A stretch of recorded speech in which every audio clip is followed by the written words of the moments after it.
But we begin tonight with Parliament's 32 new MPs, and given the uncertain election night result, all 32 of them still face the possibility of both government or opposition. Now, politics is matter of fact about mutability.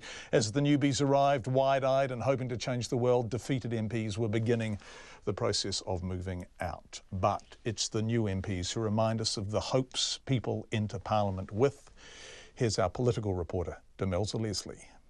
On provisional numbers, neither National nor Labour can form a government without the 9 seats of New Zealand First.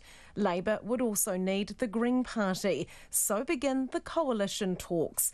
The National Leader's Office has already been in contact with New Zealand First, and over the next few days the leaders will have their first post-election conversation. Labour has also made contact with Winston Peters' party, although leader Jacinda Ardern says she's yet to speak to him directly. The senior National MP, Todd McClay, says everyone needs to stay calm during an important period of negotiations. All parties can have to look at what's best for New Zealand.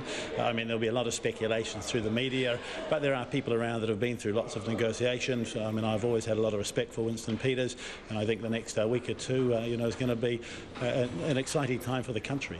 Are they going to be tough negotiations? All negotiations are tough, but I think they'll be respectful, and if we can all focus on what's best for New Zealand, I think there'll be a good outcome. The senior Labour MP, Grant Robinson, agrees that everybody just needs to breathe deeply while the parties figure it out. I think New Zealanders are pretty well used now to the MMP governments taking a little while to form. That's just the nature of the fact that we haven't had a single party government under MMP, and I don't believe we ever will.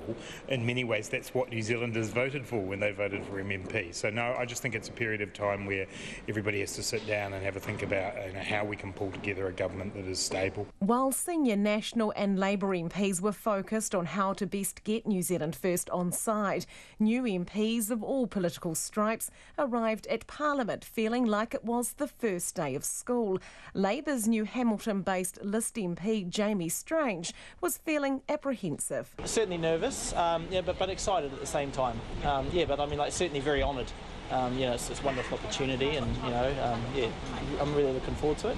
His Labour colleague, the new Christchurch Central MP Duncan Webb, says he's very excited to be in Parliament despite the sideways rain and strong winds that welcomed him to the capital. I love Wellington. Look at it out there, eh? We put the weather on for you today. I've lived in Wellington before, so it's no surprise. Really excited. Parliament's youngest MP in 4 decades, 23-year-old Chloe Swarbrick from the Green Party, says she brings a different dynamic. This was not something which was in the game plan at all, but it's a happy realisation. National's Wellington-based List MP Nicola Willis was also happy to be at Parliament, but nervous about what the counting of the special votes will mean for her.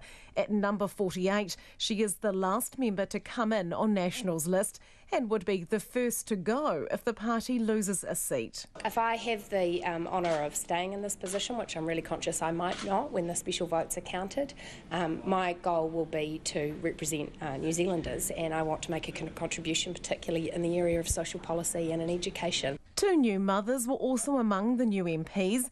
Labour List MP Kiri Shaw's partner had a baby 2 weeks ago, and Willow Jean Prime's 7-week-old girl Henny was in tow. Henny is baby number 2, which means I've got some skills now in terms of that, but I have wonderful whānau support. So I think, this is the House of Representatives, and it should be representative of all of our people at all the stages, that we have in life. National's junior whip Barbara Kuriger is there to help the new MPs navigate their way around and learn Parliament's processes. When I came in here 3 years ago, it's like now I'm an MP, I know what I want to achieve, but how do I do it? And that first week was, how am I going to remember all of that stuff? Just to stay calm, and as they go through, they'll learn the things. You can only pick up so much before you start, and once you're into it, you tend to learn on the job. The Green MP Jan Logie says Parliament is a bit of a rabbit warren. How to get from A to B is really helpful. They may not kind of get it down this week, but it is really useful. And it's about forming a team and having that, being able to get to know where your office is and start thinking about building relationships with people. And those relationships are already being tested as parties jostle to form a government. From Parliament for Checkpoint, Demelza Leslie.